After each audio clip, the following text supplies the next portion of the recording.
warahmatullahi wabarakatuh.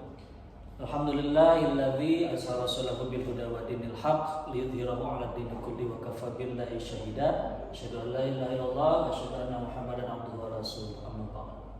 Baik, sebelum dimulai kita membaca doa terlebih dahulu. Bismillahirrahmanirrahim. Rabbi zidni ilma warzuqni fahma. Baik, kita absen terlebih dahulu. Siapa yang tidak hadir pada pertemuan hari ini?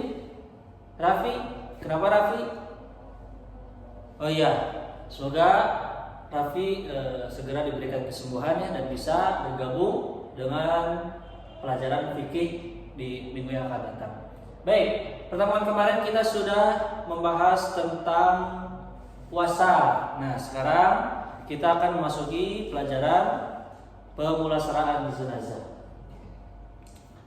Ada yang tahu pemulasaraan jenazah itu apa? Silakan Nisa. Apa pemulasaraan jenazah?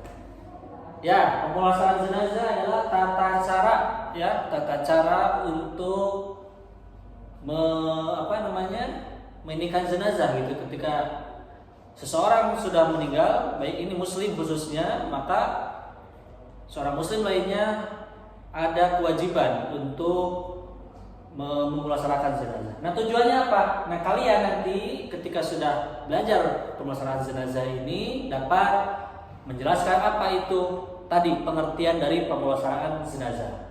Lalu yang kedua, bisa menyebutkan tata caranya sesuai dengan tentunya kaidah-kaidah dari agama Islam. Dan yang terakhir yaitu menumbuhkan sikap hormat dan empati ketika ada tetangga kita, khususnya tetangga ya, karena tetangga itu adalah keluarga terdekat gitu kan. Kalau misalkan ada tetangga kita yang meninggal, ya kita yang menjadi kewajiban untuk melakukan pemulasaraan jenazah. Baik, selanjutnya apa pengertian dari pemulasaraan jenazah? Tadi sudah disebutkan oleh Lisa, yaitu proses mengurus seorang muslim yang sudah wafat, sudah meninggal, sesuai dengan tuntunan syariat Islam, dari mulai memandikan, mengkafani, lalu menyolatkan, dan yang terakhir menguburkan. Nah, hukumnya apa dalam pemulasaraan jenazah ini? Ada yang tahu? Silakan Nabila, apa jawab?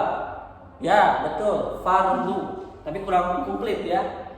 Yang lebih lengkapnya adalah fardu kifayah. Ada yang tahu fardu kifayah? Silakan. Fondra. Fardu kifayah apa? Ya, betul, tapi masih kurang masih kurang sempurna. Jadi fardu kifayah itu adalah sebuah kewajiban. Jadi ketika seseorang muslim ada yang wafat, maka tuntunan untuk pemulasaraan jenazah ini wajib bagi muslim yang lainnya. Contoh, ada tetangga A, B, C. Tetangga A ini meninggal, maka tetangga B dan C wajib untuk melakukan atau mengurus jenazah tersebut. Nah, ketika itu tetangga B melakukan pemulasaraan jenazah, maka tetangga yang C kewajibannya gugur. Jadi fardu kifayah adalah wajib bagi setiap muslim, tetapi ketika sudah ada yang melakukan, maka gugur bagi muslim lainnya. Nah, selanjutnya tata cara dalam pemulasaraan jenazah. Tadi ada 4. 1 apa? Betul, memandikan. 2, ya, mengkafani. Yang ketiga adalah menyolatkan, dan yang keempat menguburkan. Baik, yang pertama memandikan jenazah. Apa saja tata caranya? Yang pertama, jenazah ditempatkan di tempat yang tertutup. Yang kedua, yang memandikan harus jika laki-laki maka laki-laki lagi, gitu ya. Yang sampai ada perempuan, kecuali itu adalah istrinya, gitu ya, yang muhrimnya, gitu ya. Nah, lalu yang memandikan pun harus mengerti tata caranya bagaimana dengan sesuai syariat Islam. Yang pertama yaitu mengudukan jenazah, ya. Setelah itu dengan menggunakan air yang suci dan menyucikan, gitu ya. Yang kedua, setelah diwudukan maka dibersihkan semua anggota tubuhnya sampai dengan dari kepala sampai dengan kaki. Setelah itu dikeringkan, maka dibawalah ke rumah untuk dikafani. Untuk laki-laki berapa kain? Coba adini berapa kain? Ya betul, 3 kain. Kain apa? Kain kafan. Kalau perempuan berapa? Indah? 5, ya, 5 kain kafan. Nah, setelah dikafankan, memakai wangi-wangian. Nah, setelah dikain kafani, setelah dimandikan juga, maka disolatkan terlebih dahulu. Nah, posisi imam ketika jenazah laki-laki berada di mana? Berada di antara kepala, ya, kepala. Kalau jenazahnya perempuan, maka posisi imam berada di antara lurusan perut atau usus gitu ya. Nah, tata caranya bagaimana? Tata caranya dilakukan dengan 4 takbir, tidak dilakukan adanya rakaat atau sujud, ruku, nah itu tidak ada. Tapi dilakukan 4 takbir. Bacanya apa saja? Yang pertama Al-Fatihah. Takbir pertama Al-Fatihah, takbir kedua shalawat Nabi, takbir ketiga doa, takbir keempat doa, dan diakhiri dengan salam. Setelah dilakukan sholat jenazah, maka langsung dibawa untuk dikuburkan, ya. Nah, untuk penguburan jenazah, posisi jenazah harus dibalingkan ke kanan, menghadap ke kemana? Bukan ke barat, ke kiblat, ya, ke kiblat.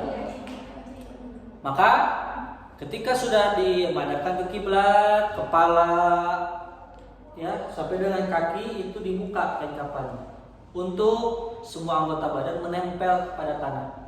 Nah, nanti kasih bantalan biar tidak jenazah itu tidak bisa tidak membalik. Setelah itu ditutup, kalau dalam bahasa Sundanya padung gitu ya. Nah, setelah itu diurung, dikubur kembali si tanah itu.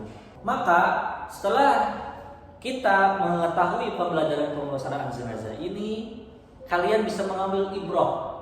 Apa itu ibrah? Yaitu kesimpulan ataupun yang bisa dapat diambil dari pelajaran ini. Yang pertama setiap manusia, kullu nafsin dha'iqatul maut, bukan setiap manusia tapi setiap yang bernapas, yang bernyawa akan mengalami namanya kematian.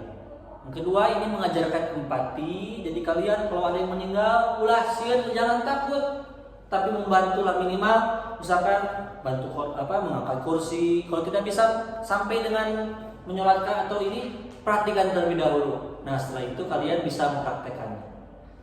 Lalu juga menumbuhkan rasa takut kepada Allah, ya, karena tadi kematian pasti akan datang. Baik, ada yang mau bertanya? Ya, silakan. Wah, ini pertanyaan yang bagus dari Laude. Bagaimana seandainya jenazah ditunda pemakamannya karena untuk menunggu keluarganya? Gitu kan, yang jauh, misalkan yang meninggalnya di Padang, anaknya di Jakarta, menunggu pesawat lama, ya seharusnya dilakukan penguburan itu secara cepat. Tapi seandainya anak tersebut ingin melihat terakhir kalinya, ya boleh-boleh saja. Misalkan meninggalnya kemarin sore, kan itu masih ada waktu, bisa dimandikan langsung maghrib gitu ya, di kafani, dikuburkan. Tapi anaknya baru datang isya, ya boleh di besok paginya. Tapi jangan sampai ya lebih dari 2 hari lah, karena kasihan juga bagi jenazahnya gitu ya. Baik, ada lagi? Kalau sudah, kita cukupkan. Untuk tugas minggu depan kalian membuat tulis tangan ya, yaitu tata cara tadi pemulasaran jenazah dari memandikan, mengkafani, menyolatkan, dan menguburkan. Baik, itu saja. Terima kasih atas segala perhatiannya. Syukur ala ihtimamikum. Wassalamualaikum warahmatullahi wabarakatuh.